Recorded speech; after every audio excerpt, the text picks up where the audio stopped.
and welcome to New Filmmakers Los Angeles in partnership with Movie Maker magazine. My name is Danny DeLillo and we are here at the South Park Center, and I'm here with director Sargon Saadi with his movie The Last Plight. Let's take a look at a clip.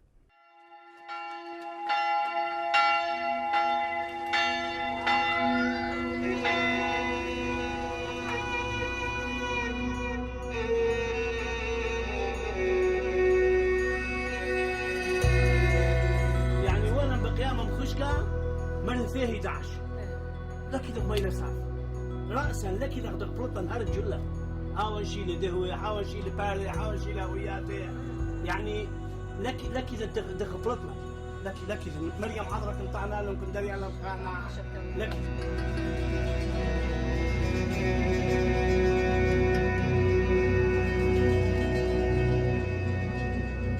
Sargon, thank you so much for joining us here today. It's a real pleasure, and I'm so moved by your documentary and showcasing those amazing stories. But for those that haven't seen it, tell us a brief synopsis of The Last Plight. Yeah, The Last Plight is a short documentary, kind of gives you a glimpse on the lives of the Assyrians and Yazidi ethnic minorities in Iraq after ISIS kind of took their homes and destroyed their and livelihood. And the movie kind of gives you a little bit of an insight of what it feels to be a refugee, what it feels to be internally displaced in your own country. It's a short doc, kind of covers from people's homes or new homes, makeshift camps, and kind of gives you an insight of what happened and why it happened and how people could kind of think of ways of resolving it.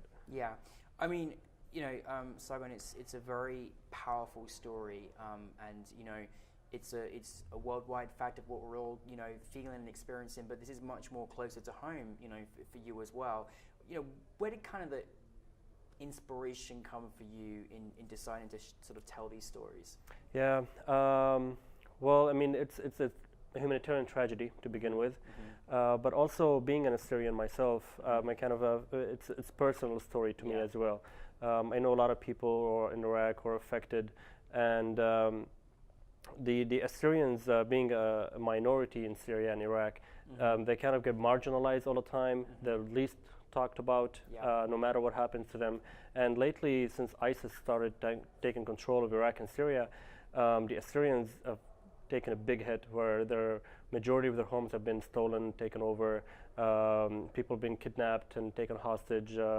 People were taken to slavery shops, like in the Dark Ages, and that happening right now. And I kind of felt the urge to do something about it with me and my two friends, Susan Yonan and Sargon.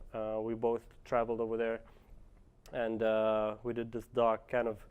We felt a kind of responsibility to let the world know as much as we can, spread the word and raise awareness.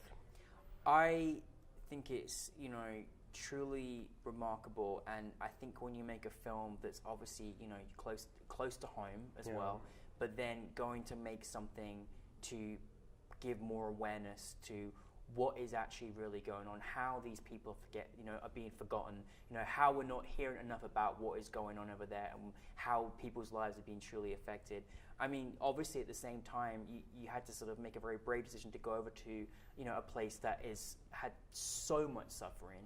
Yeah. Was that a difficult decision to make? Because obviously you've got your filmmaking hat on and your heart's there, but you're going over to a place where, people have really suffered some, horrible things. Yeah, when I went, I didn't know what to expect. I visited Iraq before when times were much better, but after ISIS came over and controlled much of Iraq, I really didn't know what to expect.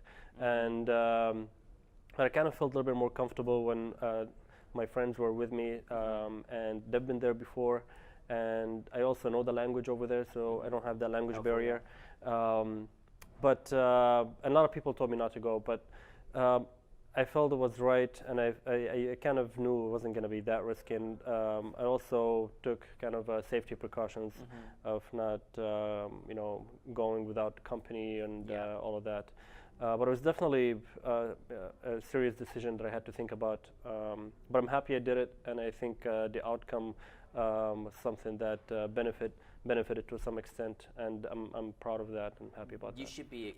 Well, thankfully, I mean, the good news is that, you know, you've made this film, and, you know, what is it like to then, you know, you've gone over there, you've made this film, and you've been through a lot with these people, and then, you know, it gets filmed, you know, in an audience in a different part of the world, at New Filmmakers LA, for them to kind of understand, you know, a different perspective, and hopefully with that, you know, it will embark on at least an emotional change, and hopefully a physical one too. What does that feel like, that it's getting out there a little bit, your voice? Yeah, it's a relief, and I'm happy that people are reacting to it positively. It's triggering, the film kind of triggers an emotional response in a lot of people, and I think that was like my main goal. And to get to film festivals, especially like to New Filmmakers LA, it's something I'm really happy about. I'm excited to be part of it.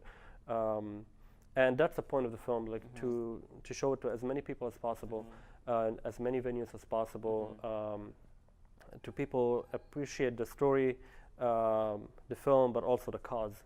And I'm happy about that. Well, I mean, Sargon, we're very proud to have your film in our film festival. I think what you have done as a filmmaker is truly wondrous, and, you know, I hope that all of what you want to achieve with the film, you know, gets brought out to the audiences, so that we can all worldly be more wise about what's going on, and together we can all make better movements and better changes. So thank you very much for sharing your film with us. No, Really thank you so much. It. I appreciate that. Oh, you're very welcome. You're very welcome.